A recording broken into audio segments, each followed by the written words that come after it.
Okay. Music was a little too loud. Um, I am a big fan of the YouTube channel Man Alone, and in one of his latest videos, it looks like he's starting a cyborg solo play, and he went into a little bit of detail about the resources he was looking at using, and long story short, I found it absolutely inspirational. I've long thought that any of the Borgs, Mork Borg, Cyborg, Pirate Borg, there's a couple of other ones coming out like Ronin, and now being backed Berserker.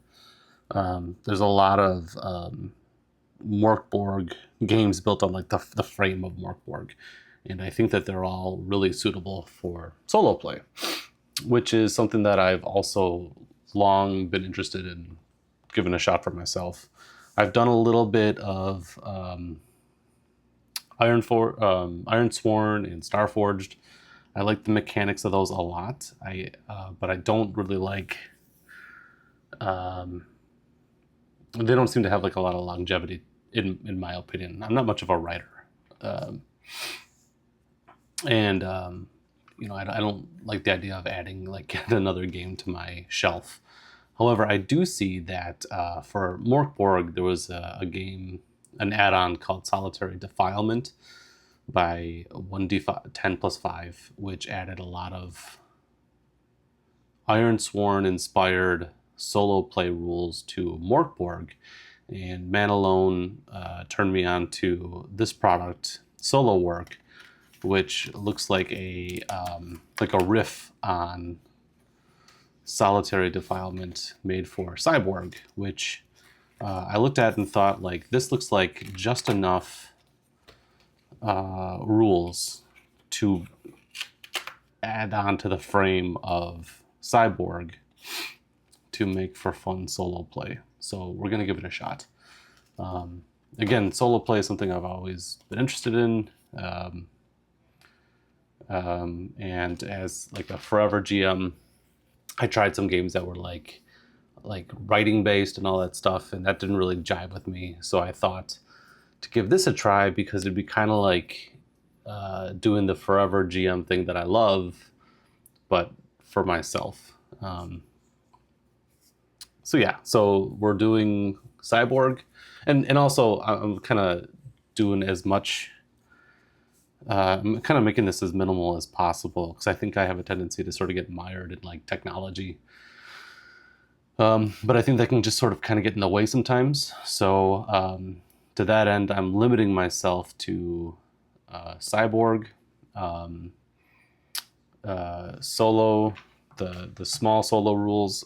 There's like another version of this that had like a lot of different tables and stuff like that.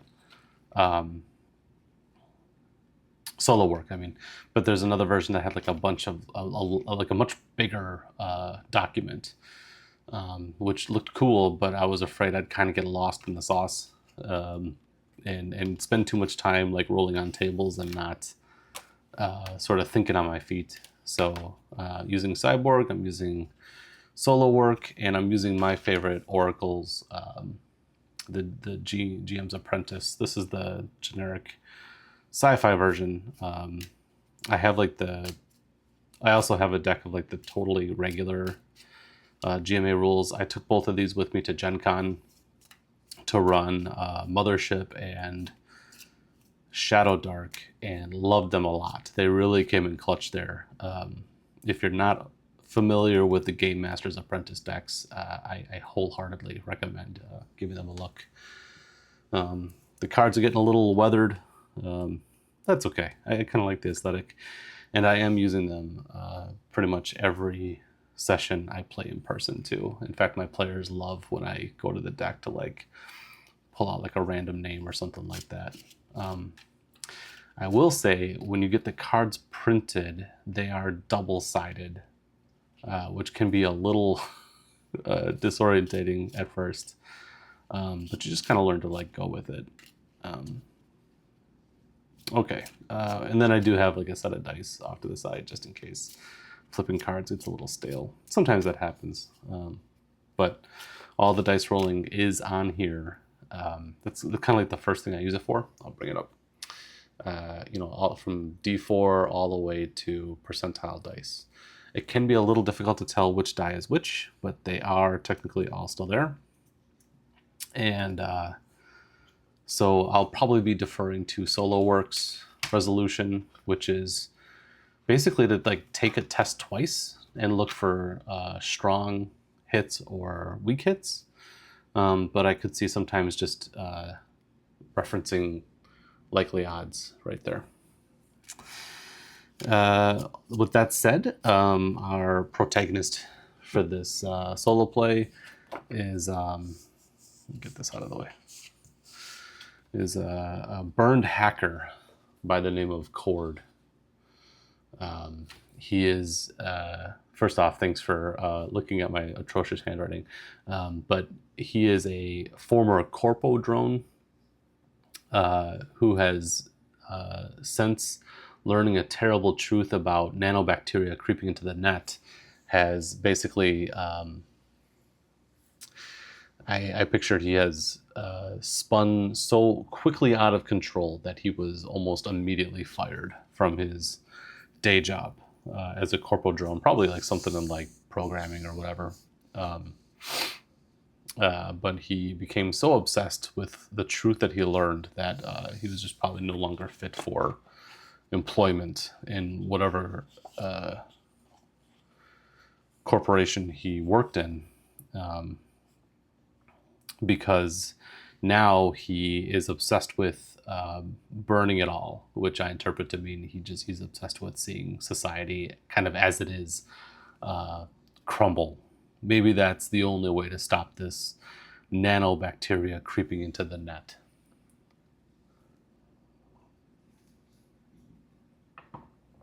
In order to waylay his considerable debt of 32,000 credits, he's gone as far as to sell off all his hair follicles. It was like the first thing that he like donated or sold. You got a little bit more credits than you would for just blood or plasma, but has left him with the distinct feature of being completely hairless, which will be something hard for me to relate to. Other than that, he has a habit of constantly watching holobids, probably constantly monitoring the state of the net to see just how far this nanobacteria infection is spreading. And he's obsessed with blades, which is probably a feature. I'm not really sure how to weigh it in. Maybe somewhere in his like constant holobid watching, he saw someone on whatever Cyborg has in the name of YouTube do something with blades, and can't help himself now. Although he doesn't have any, which I think is also interesting. At any rate, we're gonna start off with a meeting with a former, a washed-up VIP by the name of Lamo. And Lamo has asked, and I'm gonna guess Lamo was like a former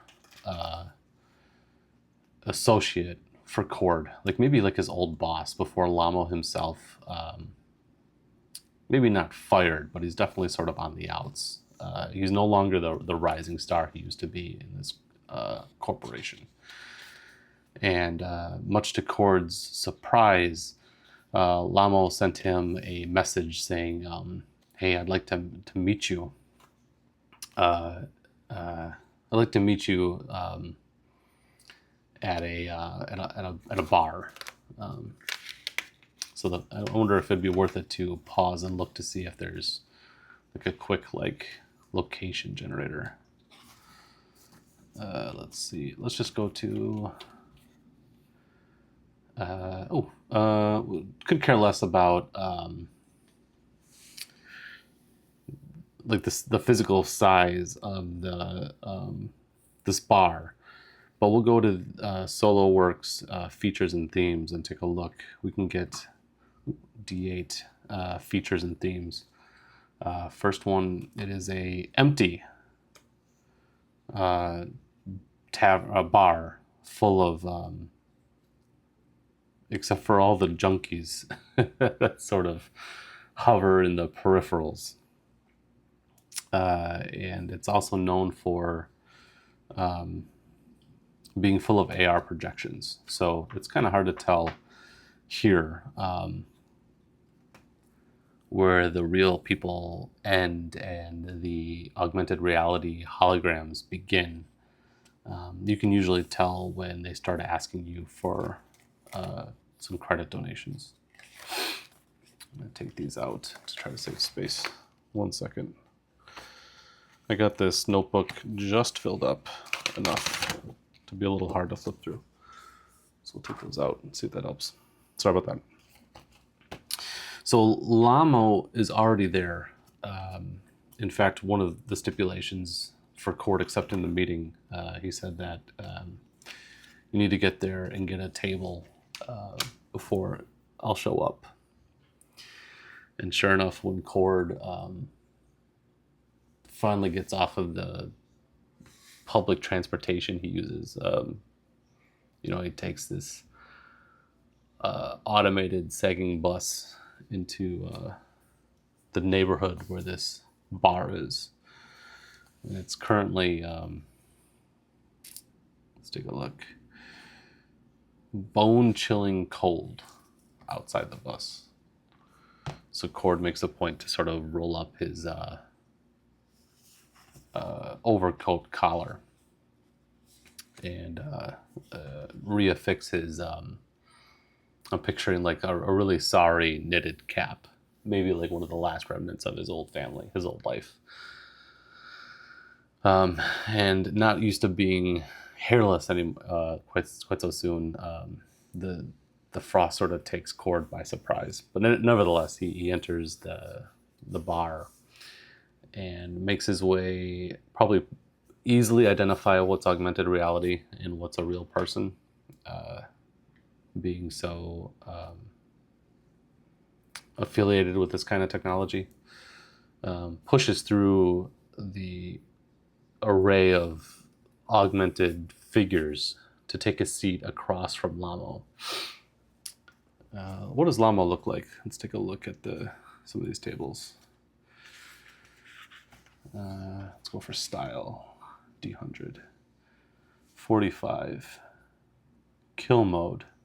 Interesting. So off the clock, LAMO takes on the guise of almost like pseudo-military, like he's wearing camouflage pants.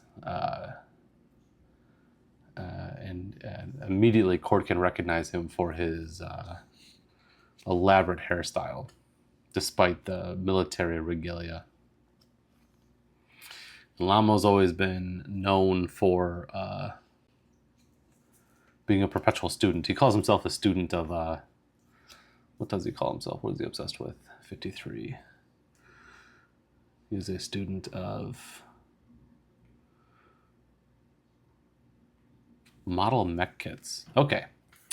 So LAMO on his off the clock persona is taking on the guise of being like a part of some corporate military faction, and specifically their like I'm picturing like their tank corps, but it would be mechanized whatever, like walking mechs armed to the teeth with all sorts of futuristic weapons that'll kill you in like 9 different ways, in 9 different horrific ways, to the point where LAMO has been perpetually like denied entry into this corporate army, even though that's clearly like what he'd like to do. Right now, LAMO, let's get his reaction, 2d6. I rolled an 8. He's indifferent. He tries his best to look indifferent to Cord sitting down opposite him at the table. In fact, maybe like holds up a finger to Cord to like, take a second. And Lamo actually has a model kit of some,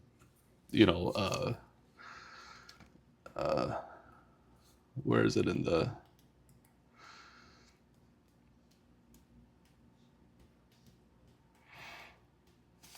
this thing.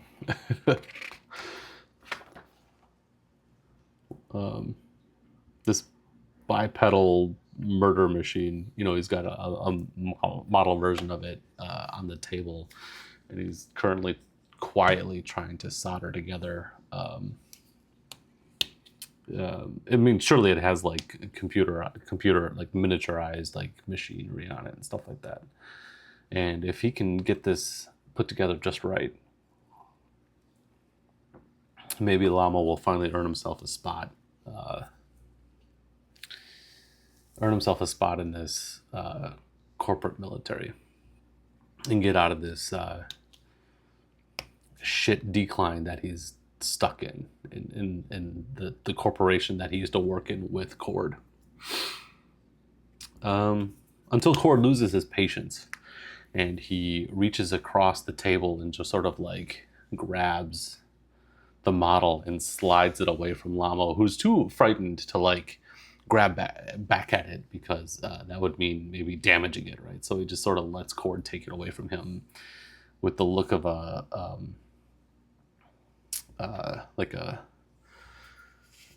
distraught child. If you've ever taken away a kid's favorite toy, you could probably imagine what Lamo looks like.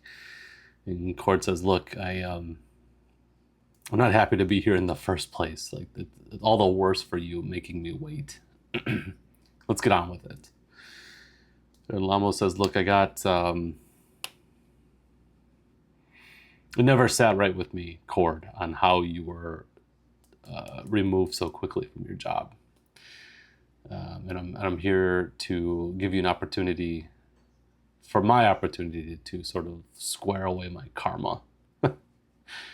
I can offer you this opportunity and stop feeling so guilty about the way we left things."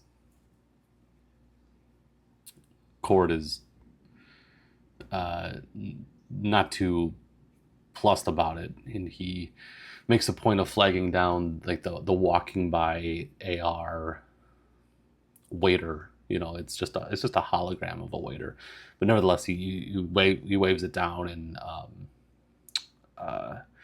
uses the holographic like touch panel on the waiter's chest to like open up the menu and place an order for a drink on Lamo's tab. I guess Cord also drinks it straight.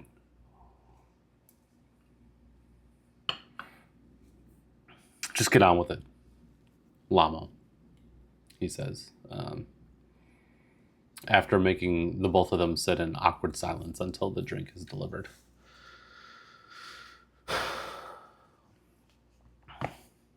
Lamo uses the robot, the model between them, as like sort of like a face shield, as if he's kind of embarrassed to say this out loud. And he says, I've been contacted by well, I can't really say, it's a secret, because what I rolled on the generator out of conversation, the patron is a secret society.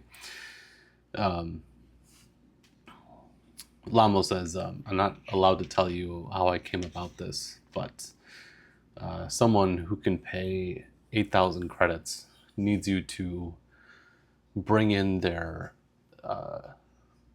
kid." And Cord says, "Bring in? What do you mean, bring in their kid?" And Lamo goes, "Well, yeah, apparently, this teenager is sort of trying to make themselves out to be something that they're not. They need to, they're trying to play the role of a ganger. And my patron has finally had enough. The kid's had his fun. It's time for him to come home." And the kid has actually left his accounts unlocked at home, or he's using an RCD that still has the parental rights or access enabled. So the parent, is very aware that the plan is for the gang to place a hit on this warehouse in central Underjean. That's how you pronounce it. Right here, Underjean. Which anyone who spent time inside would know that Underjean is the underground bridge between North and South Central. It's a retail park under a lake. Let's see, let's get the description.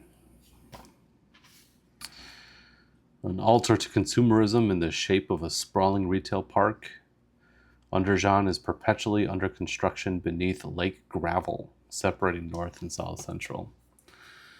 So it's like an underground shopping mall, retail park,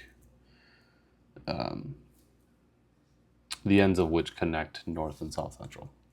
I'm just repeating myself at this point. Anyway, Llama continues. There's a warehouse there in Underjean that this kid's gang has made plans to get in there tonight and basically rob the place blind. It's the first time this kid's kind of come out of hiding since he's gone missing. And now's the chance, right? So bring the kid back alive one way or another. Probably not too roughed up. And 8,000, after my modest finder's fee, Lamo waves his hand in an augmented reality, like a holographic image of like the next tier up of model sort of shows up with all these dollar signs attached to it, just to give an idea of what his finder's fee is going to be. Lamo says, I take my finder's fee and you're left with 8,000 credits, which should put a pretty sizable dent in that debt that I know that you're accruing. And that lets Cord know that his accounts are still owned by the corporation that's fired him, sort of making them available for anyone like Lamo to review at their leisure. It doesn't sit comfortable with him.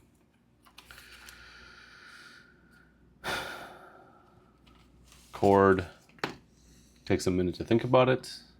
I take a minute to think about it. And says the drink is on your tab. And that's not part of the finder's fee. Which is Cord's way of saying he'll accept the job. And he gets up and starts walking away. And now, for a little bit of housekeeping, we're going to see... I think this is going to classify as an annoying job, which means it'll have 2 milestones. I'm just going to underline this. It's an annoying job, which means there's going to be 2 parts to this job. One is getting the kid and bringing him home.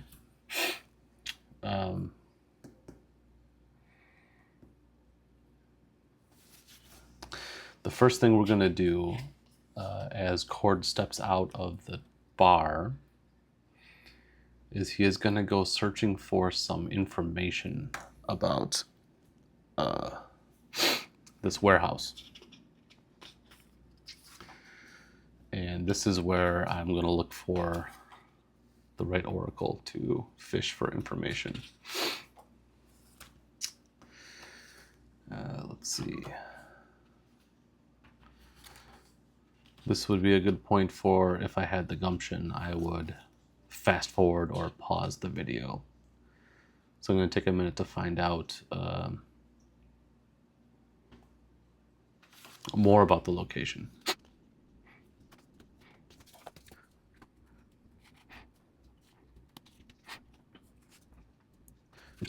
Okay, So let's roll for size. Okay, let's bring this oracle over. So first thing, we're gonna make a building. We're gonna make a warehouse.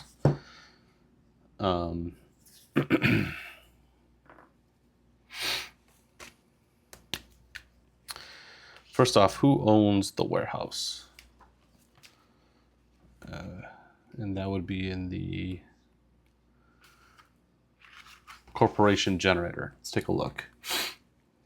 It'd be 2d12. So first is 10 and 11. It is the ProGen division.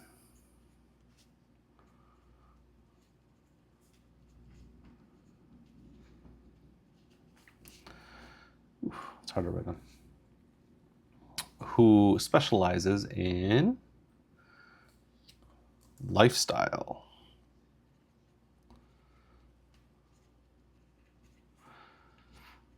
So this is now a furniture warehouse. Their latest controversy is on a D20. I rolled an 18. They are known for kidnapping customers and releasing them into a booby-trapped murder maze and recording it for a pay feed. Okay. Controversy is murder show.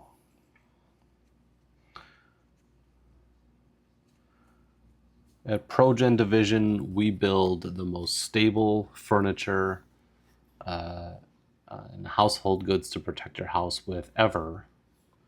Come and watch our show where we put unwitting burglars through a gauntlet of our own household protective goods. That sounds horrible. Anyway, the size of this warehouse, I'm still going to call it a small warehouse. It looks like there's 5 options here, so maybe I could roll like a d10 and cut it in half. I'm not interested in doing that. I'm just going to call it a small warehouse with 2 stories.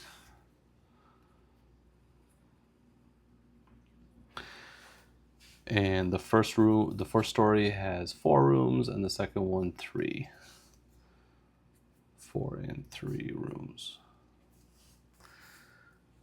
This warehouse is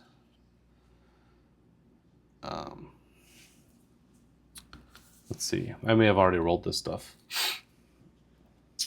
127. Yeah, I already rolled this.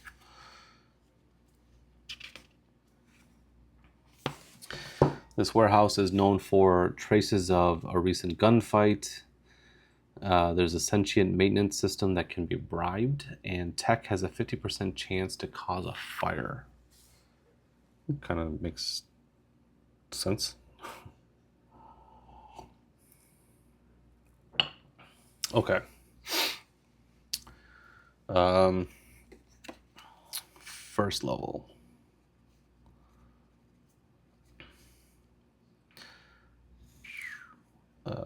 Room 1.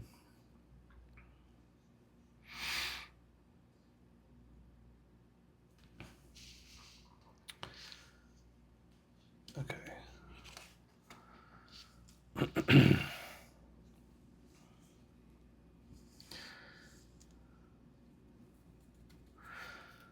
Room 1 will have a salesman in it.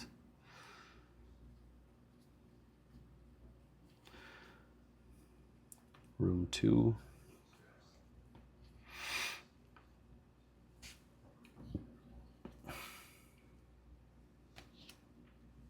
Nothing.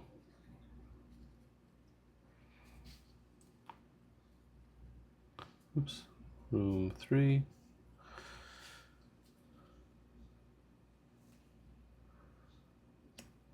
Weak enemy.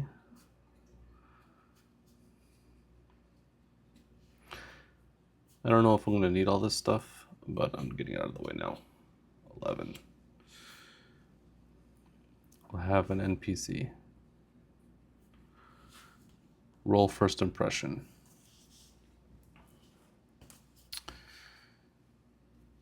I'm sure I should probably be rolling this stuff on the fly.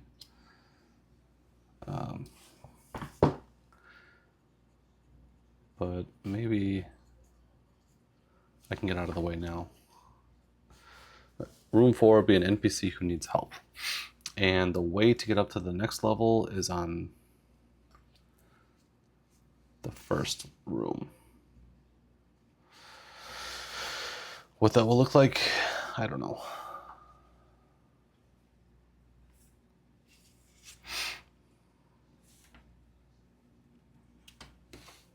Third room is, or second level.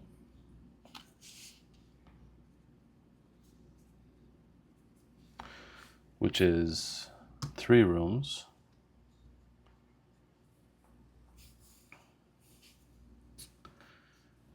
Is nothing.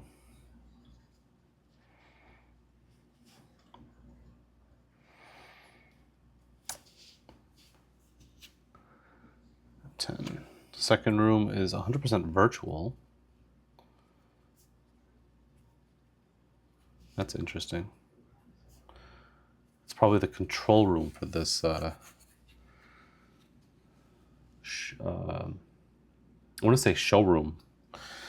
And a 4 and 6 of having a useful item or something really bad.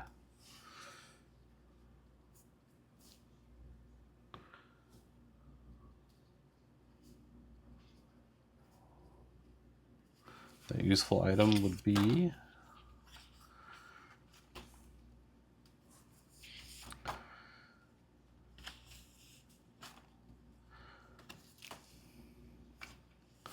where's the useful item?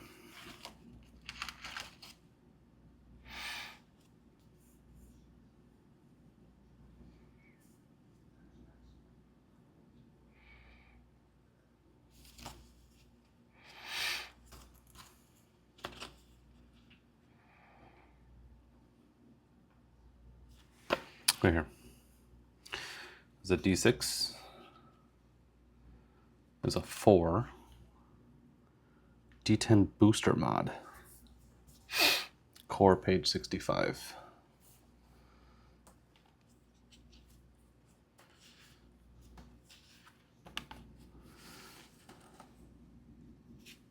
And I rolled a 1. Oof. There's some inferno out here. Maybe.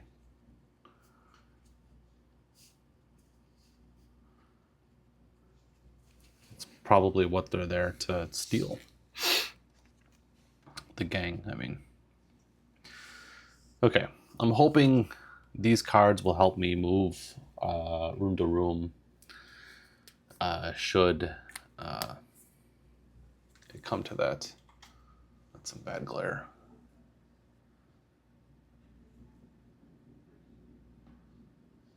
Is that better? Oh, it's not worse. Okay. So, okay, let's see if Cord can get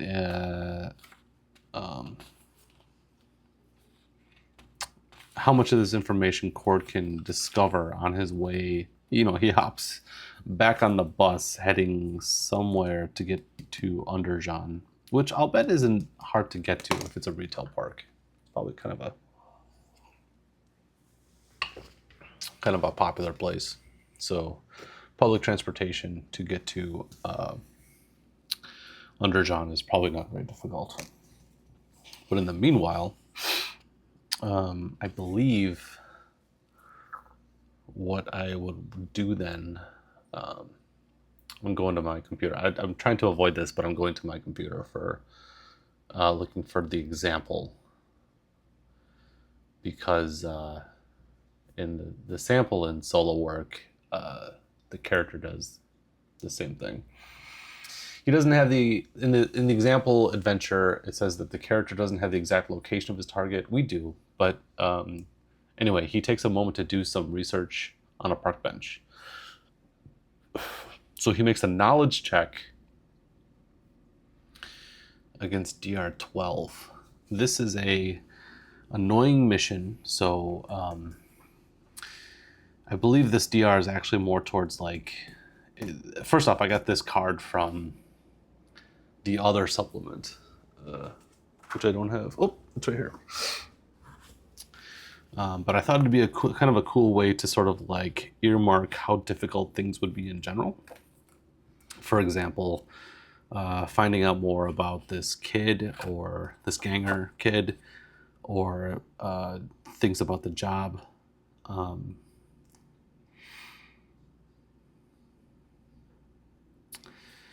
Or seeing if there's like twists at the end of each segment, which is just a glitch roll. You can use glitch like a stat. Anyway, so DR10 to do research on the bus. So the way this works is we are going to roll a general adventuring move.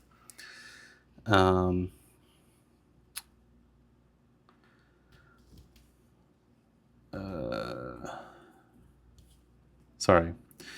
We're going to test knowledge against twice against DR10.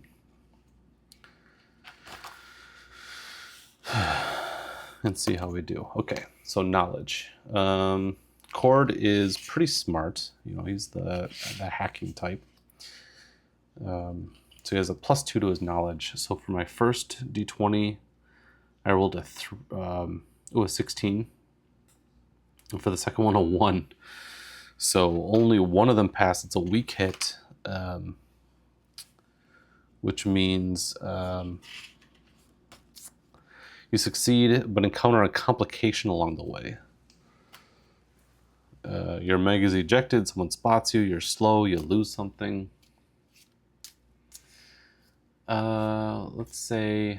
Let's go back to our example of finding knowledge.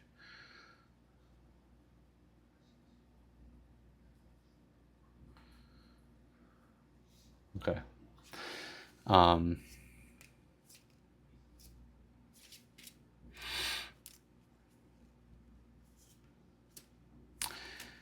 It fails. The information that Cord researches about this Gangoon kid fails to mention that, and the location. It fails to mention that there was a recent, for whatever reason, the first thing that Cord misses out on finding out about is that there was a recent gunfight there, as a contestant on this Pro-Gen Division game show actually made his way out and proliferated the warehouse with bullets. The place is all shot up. No, they just finished filming like an episode that resulted in a ton of gunfire. So Cord is unaware that this place is in sort of a damaged state as he's literally riding the bus up to the warehouse. Okay. So he arrives.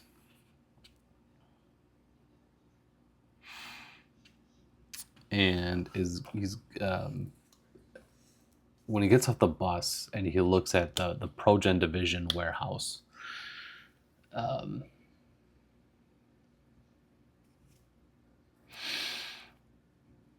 would think it's not hard to find, because obviously a live studio audience isn't really in vogue anymore, but it's not unheard of.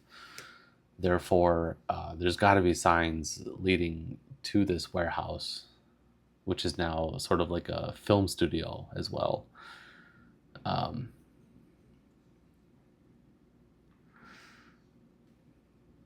No, I'm gonna change things up. Backdrop material used in the game show, where people are run through a murderous gauntlet, are brought to this warehouse and earmarked as slightly used, gently used, discounted Pro-Gen Division self-defending furniture material, and some of it is even like advertises like this couch with like a turret built into it is was featured in season 2 episode 8, and is programmed for like um, fatal sniper shooting or whatever. Now I'm picturing like a automatic sniper gun popping out of a couch to shoot a burglar coming in.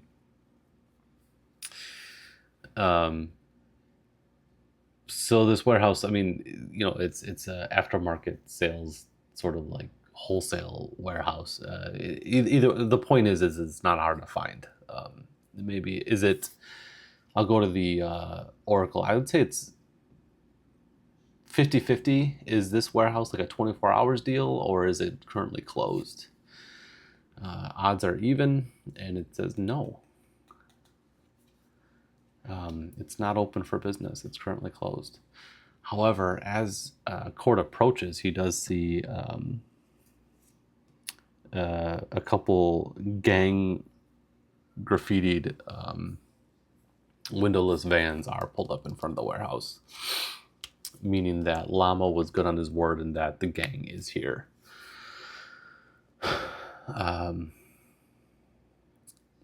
Has the gang sort of like blown open the front door, or is Cord going to have to like make his own egress into the warehouse? I would say it's likely that the gang is just, they're doing a smash and grab. They're trying to get in there and get at the the season 3 Inferno ammo kept it like the far back of the warehouse. So the odds are good that yes, and they're so excited for doing this robbery that they have not posted a guard. So Cord is able to, I think what we're going to do is I'm going to get out a D4 and use the D4 to mark. Cord is on the first level, and he is in room 1, where unbeknownst that the warehouse is supposed to be closed at this time, and that it's currently being subjected to a smash and grab from this anarchist gang. As Cord slowly steps in through the blasted out front doors, another virtual reality similar to what he was dealing with at the bar with Lamo, an automated sales rep sparks to life, registering to the motion that Cord is making as he walks in, and begins spinning this long yarn about the benefits of ProGen Division automated defense furniture. Wouldn't it be nice to have patio furniture, and wouldn't it be even better to have electrified patio furniture, or something ridiculous like that? This patio furniture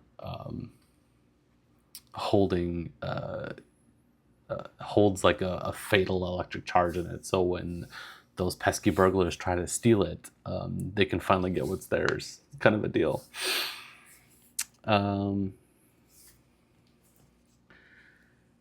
However, this is going to be a problem because it's announcing Cord's entry into the warehouse.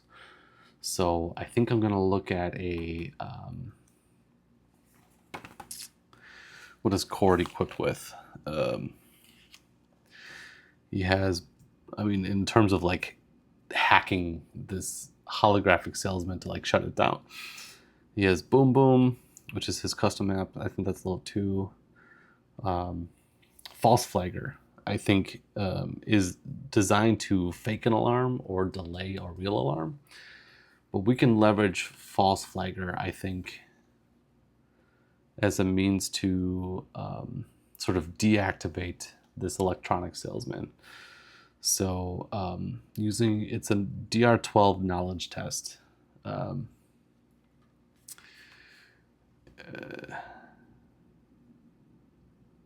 to see if we can turn off the salesman before something bad happens. So test knowledge, it's +2, and we'll see how we do. Hang on. I put this in the wrong pile. I'm going to shuffle the deck. I'm not sure which is which right now.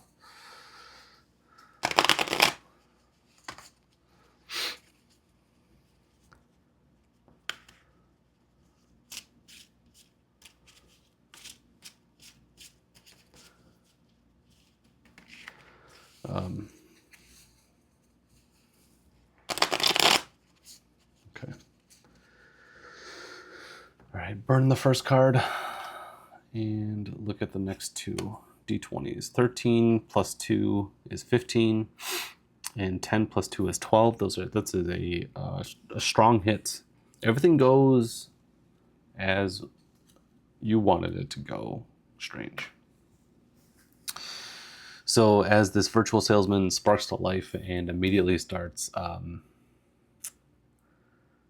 trying to sell cord, self-defending furniture that frankly he couldn't afford, and even if he could, he doesn't have the living space to put it in.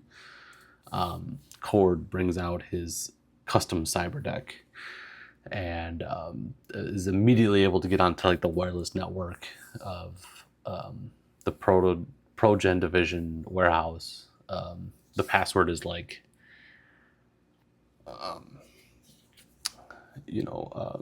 Killathon Season 8 or something. The name of the show, Season 8. And immediately shuts down the salesman, but not before he can glean some sort of resource from the projection. And I'm wondering if there's like a... Oh, we'll roll on Pocket Lint. 66, D66. 43. Viral Memstick. Test knowledge DR 14 or suffer. I rolled 12 plus 2 is 14, so I pass. And he was using his deck, one slot, and any little app they're in is burned forever. Okay, whew, okay. So that went south fast. So Cord is immediately able to hack this virtual salesman to shut it down. However, as he's sort of like looking inside of its code, he sees some sort of viral information that looks enticing. However, as he starts to like download it onto his cyber deck, realizes it's actually a virus, and narrowly avoids burning his cyber deck and the false flag or load inside of it. Let's take a minute to look at his cyber deck has 6 slots, which I believe means 6 apps, and I have 3. Okay. Yeah, I think that's it. So he would have lost the false flagger that he used to deactivate the salesman. But he was able to load up his antivirus in time to deny it. Okay. Let's take a second to look at exploring a dungeon. This warehouse is technically a dungeon. Building maker.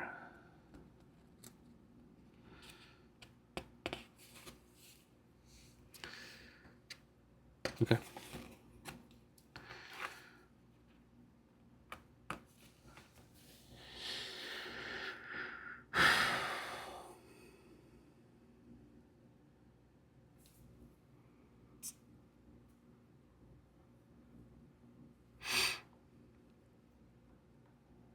Feature number 3 for this warehouse, now that I look at it, is tech has a 50% chance to cause a fire. So with the gang kind of running rampant inside this warehouse, that surely someone somewhere has made the effort to hack and disable it, and they've done a terrible job.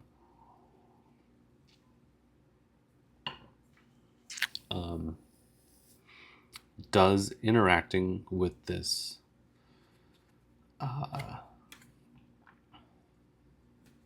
do I want to say? Does interacting with this virtual salesman cause this room to set fire?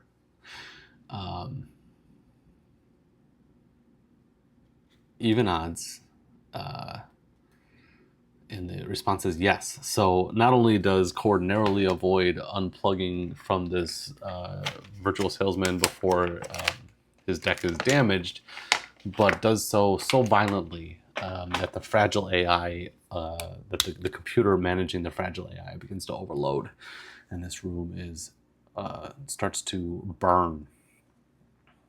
And I think Cord needs to make an agility save test to avoid the sudden explosion of sparks. So let's test that twice. DR 10. First one is a 9, plus 1 is 10, and 18. Yes, Cord rolls out of the way as the computer system managing this AI blows up in the wall right in front of him. And does the fire spread upstairs, or will it begin to spread upstairs, or will it begin to spread to the second room? I'm going to say yes means second level, 50-50. Yes, and it spreads to the next room, and also catches the yes and also immediately jumps to the next room. So this warehouse immediately catches on a pretty disastrous fire. Room 1 and the first level is on fire, and rooms 1 and 2 on the second level on fire. So Cord is now in a race against time. He avoids the fire, moves on to room 2, where there's nothing there. This room is, I'll consult the oracle here. And let's see, how do we do the oracle here? It is D6 tables.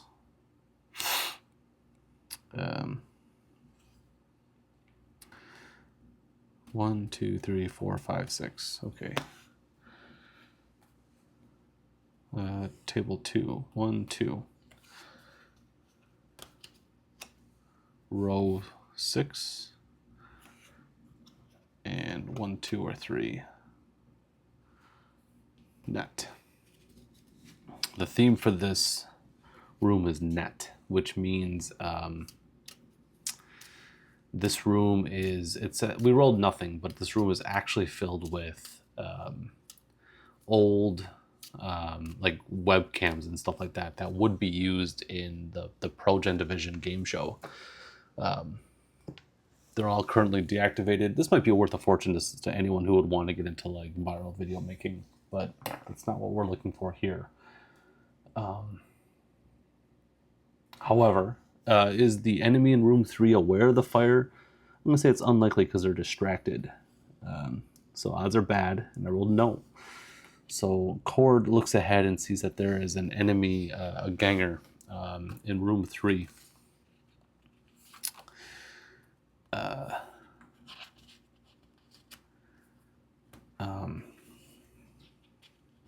Okay, so looking back on the mission details that I rolled, there's way more guards than you would expect, and I'd like to fit that into the adventure now.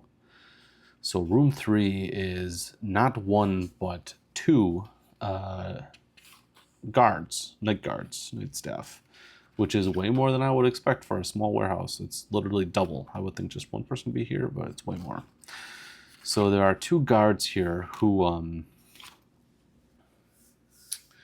are busy. They don't notice Cord or the fire because they are so busy looking at room 4, which is where this kid is. And they're like in the middle of saying stuff like, "We got you.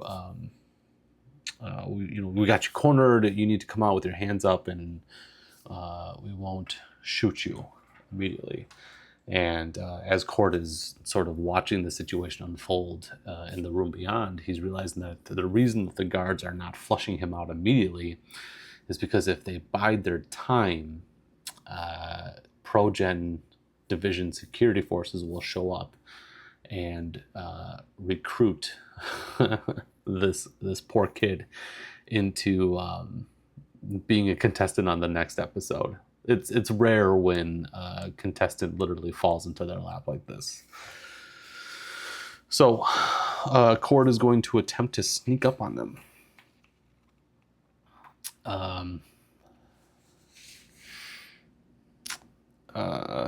Okay, so that would be an agility, and DR is 10. So 15 and 3 plus 1 is 4 for a weak hit. You succeed with a complication along the way. And what would be better than the fire begins to spread from room 2 above him to room 2 behind him? Getting out is going to be a problem as Cord moves on to the next room and begins sneaking up on the 2 night guards. And I'm going to say Cord looks at these 2 guys and says, I don't have time for this, and loads up his custom app, which is Boom Boom. D4 objects in this room can be targeted, and I'm thinking that is, I rolled a 4. That is because this room is full of furniture, which is itself full of, at the very least, electronic devices like computers and things like that, if not outright holding lamps, monitors, cameras. All these things are in the room. Explode. I'll do d6 damage to d4 targets, and I'm only looking for 2. And on the next card, I rolled a 2 on the d4. So both guards can be targeted if I can get this app to work. Let's see. 12 plus 2 is 14, and 3 plus 2 is 5. So it's a weak hit on the attack roll. And let's just make sure that, and I guess I should be, hold on, rolling initiative, but I think I have them by surprise, and I think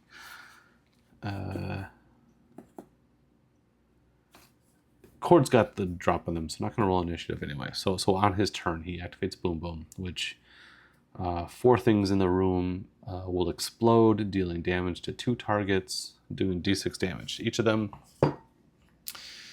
I'm just going to go to the quick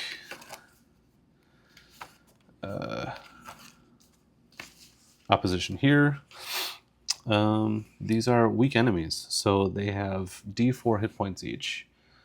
Guard number 1 has 4 hit points, and guard number 2 has 1 hit points. So I'm going to do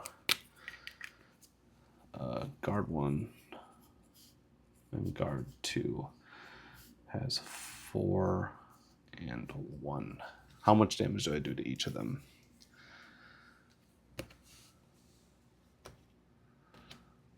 I rolled d6 6 damage. Okay, so there was no point in writing any of this down. So Cord literally says, I don't have time for this, and loads up Boom Boom, fires it off, and hits both of them. And I don't know if I do...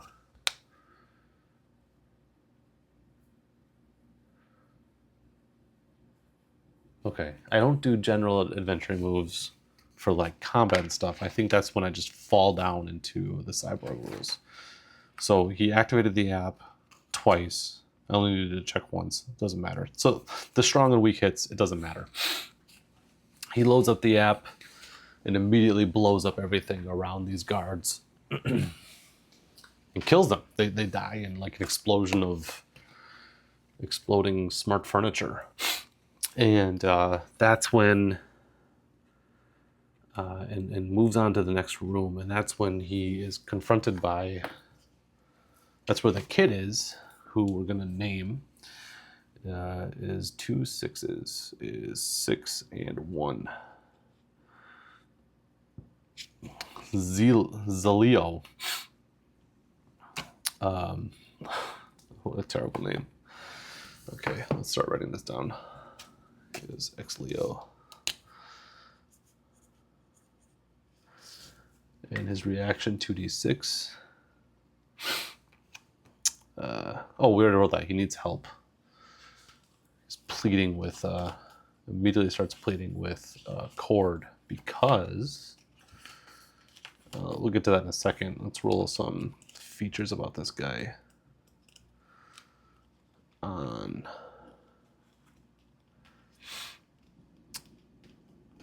here, style. D100, 93. He's dressed in tech noir, so he's wearing like a neon trench coat. And 91. He has crazy hair. It's everywhere. And he has the look of a 31. Fixer. I don't know what that. We'll ignore that for now.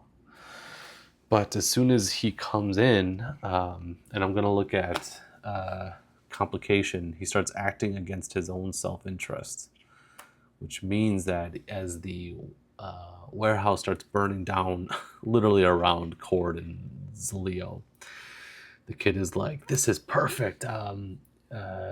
Cord, isn't it Cord? He says, you did that to the furniture? Oh, that's so great. I'm here for my audition in the show.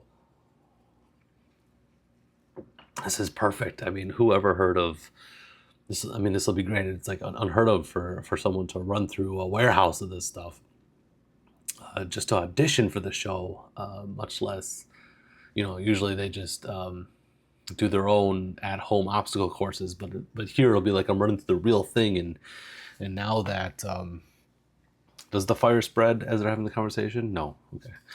But it's still getting all smoky and dangerous in here. And then the kid's like, this is perfect. I need you to and he tosses a camera to Cord. And he's like, I need you to record me as I go. And the kid takes off running for the on fire camera room. And Cord attempts to jump in the way to tackle him to the floor. Can Cord restrain him? Let's do a strength to grapple. And for this, I will make it a general adventure move because it's not quite combat. 10, so that's a hit, and 2 10s, 2 hits. Yeah, Cord tackles him to the ground, and wraps the kid up in his own clunky trench coat. He uses the belt on it to tie the kid down. He's like, hold on, no. We got to get out of here together. This place is burning down. As they're speaking, does the fire spread? Yes, and the infernal ammo up above in the room above them begins to cook off and explode. Cord attempts to roll the two of them out of the way to avoid damage. It is a agility DR12 to can you roll? And no, they're both taking damage in the explosion above them. I'm almost afraid to look up. I think if we look at a grenade, does D6 damage. I think fire is just going to be D6 damage. Oh, Inferno extra deals D3 extra damage, so Cord and the kid take 2 damage as the fire sort of starts burning through the ceiling above them. Oof, that's half of Cord's hit points. And the kid himself, he has... I'm going to just use weak enemy stats for him. Which means he has D4 hit points. He has 2 hit points, so in the explosion, the kid is just knocked out. And Cord is going to have to... He starts moving and dragging him. Can he get the kid out? Well, I mean, that's the first leg of the adventure done. He's captured the kid. Can he get him out of the building? Let's see here. Let's look at his gear. Looking at the fire ahead, he throws... I don't have much for items. Let's take a look at what... Maybe this can help.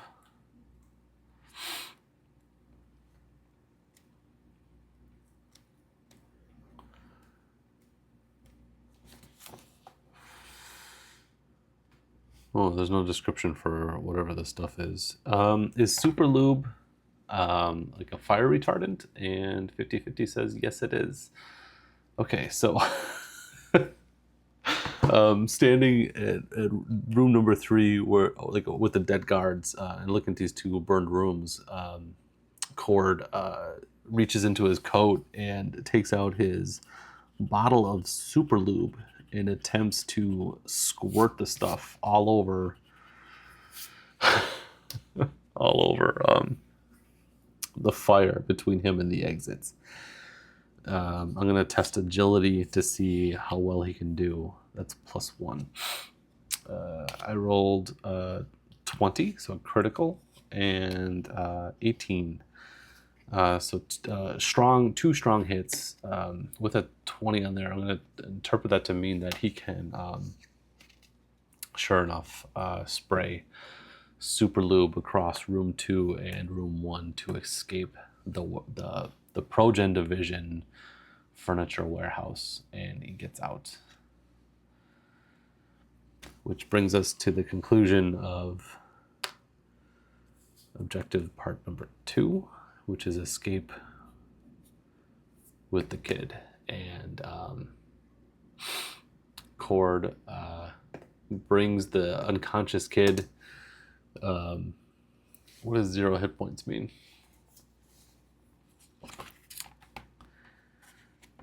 Is the kid dying? Not likely. No, he's not dying. So I'm not going to look at what 0 hit points would mean for an NPC. But I think that concludes the adventure as Cord, or the session, I should say, as Cord brings the kid back on. Maybe this time he gets he rents a car or a driver or whatever, an Uber, and takes the kid back to where Lamo has designated like a waiting spot, and sort of drops the still smoking kid off on the curb, and waits just long enough for Lamo to pay up the reward of 8,000 credits, which puts a sizable dent in his debt of 32,000. And we will look at to see just how much of that 8,000 is going to go towards his debts, or if he's going to try to purchase some more gear or something like that. And I think that's the end for tonight. First impressions, I feel like I was doing something wrong. Maybe I was a little too easy on myself for Cord to get through all this stuff at once. I think I really enjoyed rolling out these rooms ahead of time, but I could have done a better job incorporating the mission information into it.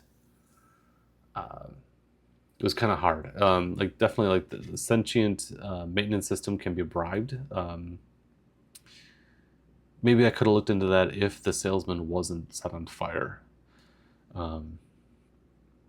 Traces of a recent gunfight never really came into effect, and maybe the explosion should have set off an alarm, although Core did use false flagger, which delays a real alarm by a couple of minutes. So maybe that would explain why the two guards in this room were waiting on help. And I also think I just rolled lucky on the boom boom doing enough damage to kill both the guards right off the bat. I don't know. It kind of feels like maybe I went a little too easy on myself. But this was a very painless way to solo it. I had a lot of fun. It only took me maybe like less than 2 hours in total to do this session. I'm going to take notes on the people that we wrote up here. Lamo and Zaleo should definitely come back. Maybe I'll look at the mythic the mythic GME emulator to see if I can start like writing down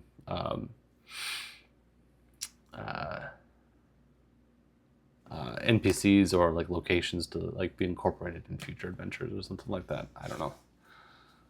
I hear really good things about Mythic. I've reviewed it a lot of times. I've read it quite a few times, and every time I read it, I'm like, man, I really wish I could do something with it. So maybe this is my chance.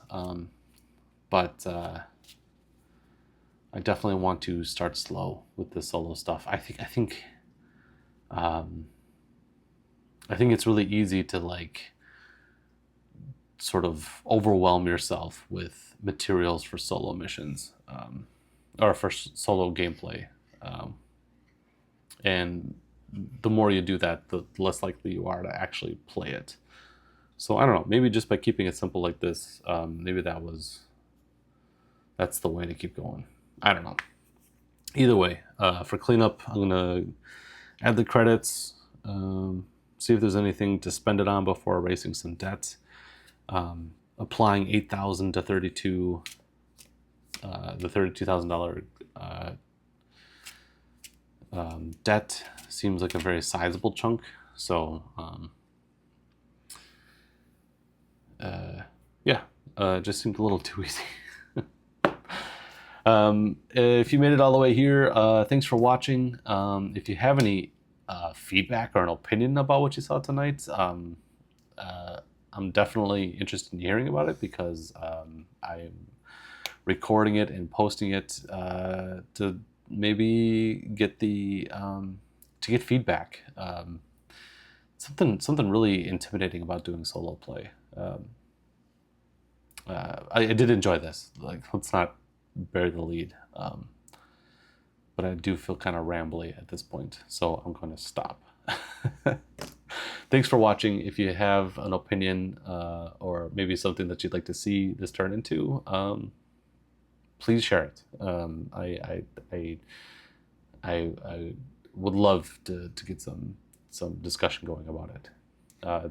But thank you for watching. Good night.